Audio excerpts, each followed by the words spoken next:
ரொம்ப டேஸ்டான ஹெல்தியான பிரேக்ஃபாஸ்ட் செஞ்சு கட்டுறேன்ப்பா. டயட்ல இருக்கிறவங்க, வெயிட் லாஸ்ல இருக்கிறவங்க, சுகர் பேஷண்ட், பெரியவங்க எல்லாருமே இதை சாப்பிடலாம். சாப்பிட்டா அவ்வளவு நல்லதுப்பா. நம்ம உடம்புக்கு நல்லா ஹெல்தியாவும் இருப்போம். நல்ல மசில்ஸ் எல்லாம் நல்லா உங்களுக்கு இறுக்கம் கொடுக்கும். வாங்க எப்படி செய்யலாம்னு பார்ப்போம். மாப்பிளை சம்பா அரிசி எடுத்திருக்கேன். இந்த மாப்பிளை சம்பா அரிசி வந்து நம்ம பாரம்பரியமான நம்ம அரிசி. நிறைய பேர் இதை வந்து யூஸ் பண்றதே கிடையாது. இதுல நிறைய மருத்துவ குணம் இருக்கு. நல்ல வெயிட்டை குறைக்கக்கூடியது, வெயிட் லாஸ்க்கும் நல்லா ஹெல்ப் பண்ணும். இந்த மாப்பிளை சம்பா அரிசியை நம்ம வந்து ஒரு கப்பு எடுத்துக்குவோம். இப்போ 100 கிராம் அரிசி எடுத்திருக்கேன். இதில் போட்டுக்குருவோம். ஒரு பவுலில் போட்டுக்குருவோம். இதை தண்ணி ஊற்றி நல்லா 2 தடவை நல்லா கழுவிக்கிறோம். இப்போ நல்லா 2 தடவை நல்லா கழுவியாச்சு. இப்போ வந்து நம்ம நல்ல தண்ணியை ஊற்றிக்குவோம். இப்போ வந்து இந்த மாப்பிளை சம்பா அரிசிப்பா ரொம்ப நல்லா காஞ்சிருக்கும். பழைய அரிசினா ரொம்ப காஞ்சிருக்குன்னு சொல்லுவாங்க இல்லையா, அதே மாதிரி இது நல்லா காஞ்சிருக்கு. இதை வந்து நம்ம ஒரு 4 மணி நேரத்துக்கு ஊற வச்சுட்டோம்னா அரிசி வந்து நல்லா சாஃப்ட் ஆயிரும். இப்போ நம்ம மாப்பிளை சம்பா அரிசியை வந்து ஒரு 4 மணி நேரம் ஊற வச்சுருந்தோம். நல்லா சாஃப்ட் ஆயிருச்சு. இப்போ இந்த அரிசியை வந்து நம்ம ஜல்லடையில் போட்டுக்குருவோம்.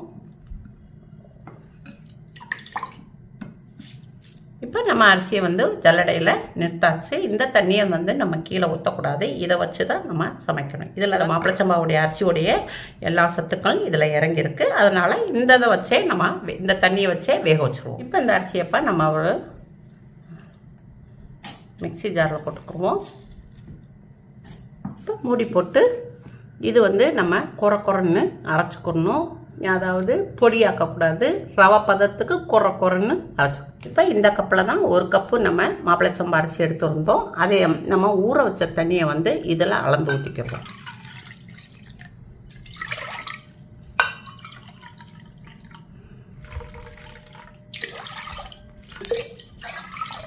இப்போ 4 கப்பு தண்ணி ஊற்றிக்கிறோம். 1 கப்பு அரிசிக்கு 4 கப்பு தண்ணி எடுத்துக்கணும். இப்போ வந்து நம்ம கேஸ் ஆன் பண்ணியிருக்கோம். இது வந்து கொஞ்சம் தண்ணி வந்து நல்லா சூடாகட்டும். இது வந்து வெந்தயம்ப்பா. இந்த வெந்தயம் வந்து நம்ம உடம்புக்கு நல்லா குளிர்ச்சி தரக்கூடியது. இதுலேயும் நல்ல மருத்துவ குணம் நிறைய இருக்குது. சுகர் பேஷண்ட்டுகளுக்கெல்லாம் நல்ல சுகரை வந்து கண்ட்ரோல் பண்ணும், ப்ரெஷரை கண்ட்ரோல் பண்ணும். இந்த மாதிரி நம்ம வெந்தயத்தை எடுத்துக்கிட்டோம்னா நம்ம உடம்புக்கும் ரொம்ப நல்லது. இப்போ நான் இடிகள் எடுத்திருக்கேன்.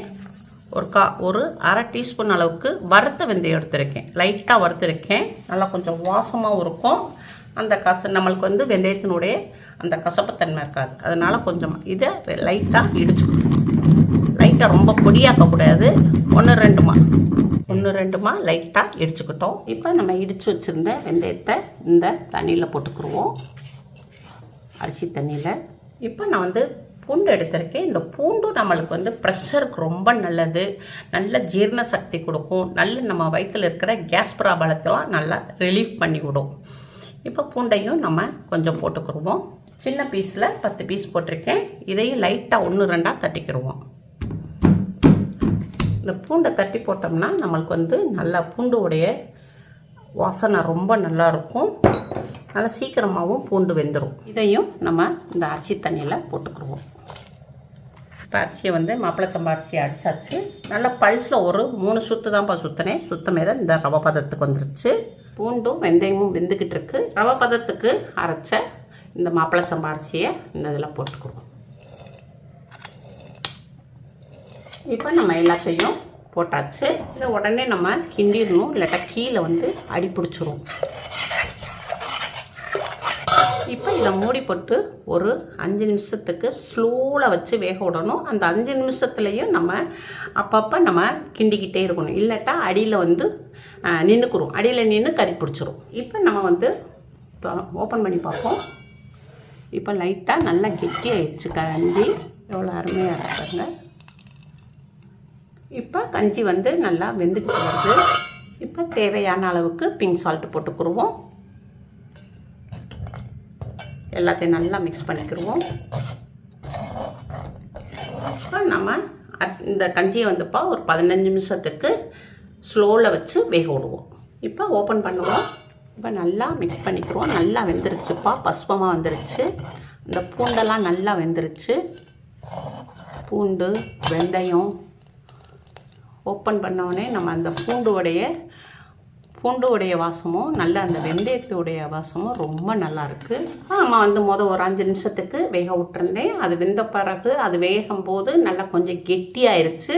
திருப்பி அதே கப்பில் 1 கப்பு சுடுதண்ணி ஊற்றிருக்கேன். சுடுதண்ணி ஊற்றி வேக வச்சுருக்கோம். மொத்தம் 15 நிமிஷம் நம்ம இந்த கஞ்சியை வேக வச்சுருக்கோம். ரொம்ப ஈஸியாக ஒரு 15 நிமிஷத்தில் நம்ம வெள்ளைப்பூடும் வெந்தயத்தையும் போட்டு ஒரு ஈஸியான கஞ்சி காய்ச்சிருக்கோம். ரொம்ப வாசமாகவும் இருக்குது. நம்ம கேஸ் ஆஃப் பண்ணிடுவோம். இப்போ இது மூடி போட்டு நல்லா தம்மில் இருக்கட்டும். தம்மிலேருந்து ஆறட்டும். மாப்பிளை சம்பா அரிசி கஞ்சி காய்ச்சிருக்கோம். அதுக்கு தொட்டு சாப்பிட்றதுக்கு ஒரு அருமையான கொள்ளு துவையல் செஞ்சு காட்டுறேன்ப்பா. கடாய் வச்சுருக்கேன். இந்த கடாயில் வந்து ஒரு 4 ஸ்பூன் அளவுக்கு கொள்ளு போட்டிருக்கேன். இதை வந்து நல்லா நம்ம வறுத்துக்கணும். கொள்ளு உடைய பச்சை வாடை போகிற அளவுக்கு நம்ம வறுத்துக்கணும். வறுக்கும் போதே நல்லா கலர் மாதிரி நம்மளுக்கு ஒரு நல்ல ஒரு கொள்ளு வந்து ஒரு மணம் கொடுக்கும். அப்போ நம்ம எடுத்துடணும்.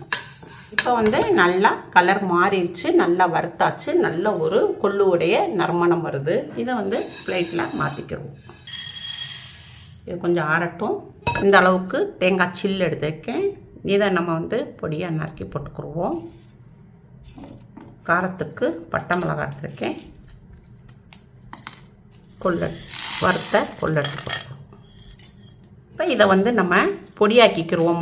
முத நல்லா இதை கொஞ்சம் பொடியாக்கிட்டு அப்புறம் தண்ணி ஊற்றி அரைக்கணும். அப்புறம் பூண்டையும் புளியையும் போட்டுக்கிறோம். இப்போ அடித்து கொண்டு வரேன். இப்போ கொஞ்சமாக புளி போட்டுக்கிடுவோம். அப்போ தான் அந்த ஒரு டேஸ்ட்டு கிடைக்கும். பூண்டு போட்டுக்குருவோம். தேவையான அளவுக்கு உப்பு போட்டுக்கிறோம். Pink salt. கொஞ்சமாக லைட்டாக தண்ணி ஊற்றிக்கிறோம். துவையலுக்குனால கம்மி பண்ணி தண்ணி ஊற்றிக்கிறணும். இதை அடிச்சுக்கணும். இப்போ நம்ம வந்து கொள்ளு துவையலை அரைச்சாச்சு. ரொம்ப டேஸ்ட்டாக இருக்குப்பா.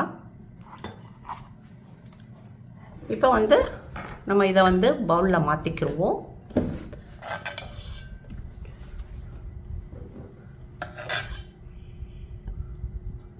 இப்போ நல்லா ஆறிடுச்சு. இதை நல்லா மிக்ஸ் பண்ணிக்கிடுவோம். மிக்ஸ் பண்ணியாச்சு. இப்போ இதில் வந்து நம்ம மோர் ஊற்றிக்கிடுவோம். இப்போ சின்ன வெங்காயம் நறுக்கி வச்சுருக்கேன். இதை இதில் போட்டுக்கிடுவோம். எல்லாத்தையும் நல்லா மிக்ஸ் பண்ணிக்கிடுவோம்.